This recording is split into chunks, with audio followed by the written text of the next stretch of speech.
I need a bedtime story. Okay, Caillou, what story do you want me to tell you? Beauty and the Beast. Many years ago, a merchant had 6 daughters. The first 5 were born when business was good, and he spoiled them rotten. How they loved their fine clothes, pearl necklaces, and pretty ponies. The youngest came as a gift to brighten up hard times. Her name was Belle, and she was beautiful in name, looks, and temper. The merchant was due to go abroad. He asked the girls what gifts he should bring back. The elder sisters demanded expensive things, but Belle asked merely for a red rose. I am sorry to say that the business trip went badly.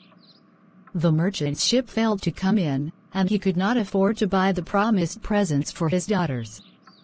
On his journey home, lost in thought, he took a wrong turn. Darkness fell and a storm blew up. Then, quite unexpectedly, in the middle of a forest, he came to a place where the sun was shining. He followed a long avenue of trees until he came upon a palace with a beautiful garden.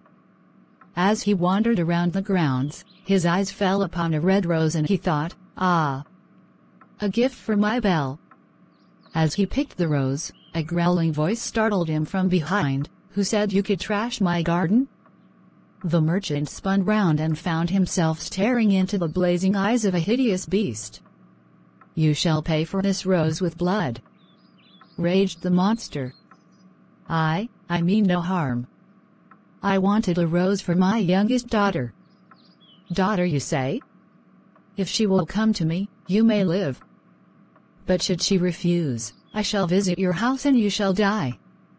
The merchant did not doubt the word of the beast. He returned home as a doomed man, not thinking for a moment that Belle would agree to stay with the creature. When he told the terrible story to his daughters, the elder ones blamed Belle for selfishly demanding a red rose as a gift. She herself said, "Father, you must take me to this beast before he comes for you." The merchant delivered Belle to the beast and kissed her goodbye, perhaps forever. Belle tried to look into the face of the beast, but had to glance away because he was so disgusting to her eyes. But the beast was courteous, and gave her a comfortable room. Invisible servants brought her food, and took care of all her needs.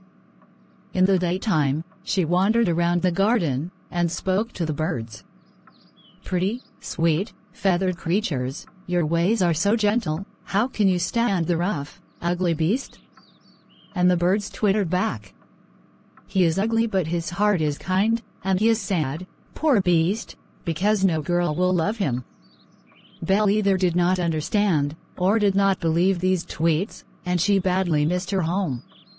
One evening, the beast came to her room and asked gruffly, "Belle, will you marry me?"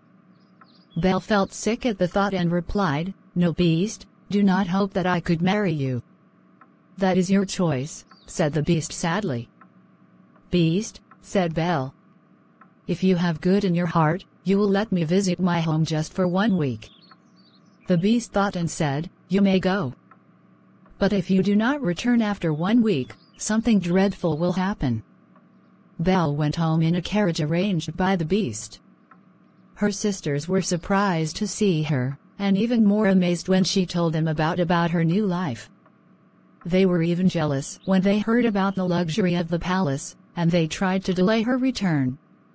Belle lingered until, one day, she looked at her hand and saw a ring that the beast had given her. "What is this strange feeling?" she thought. "Can it be that I miss him?" She rubbed the ring and in an instant she was transported back to the palace. "Beast, where are you?" she called as she hurried through the echoing halls in search of him. She recalled his words that something dreadful might happen, and she thought, did he mean to me or to him, or to both of us? Once out in the garden she ran up and down the hedgerows crying, "Beast, beast, where are you?" The birds tweeted, "Hurry, hurry, he is hiding in the folly and there is no time to lose." A flurry and fluttering led Belle to a grotto at the end of the garden. She stepped inside and saw the beast lying down. He turned his ugly face to the cold, stone wall. "You came back," he whispered. "Of course," she replied.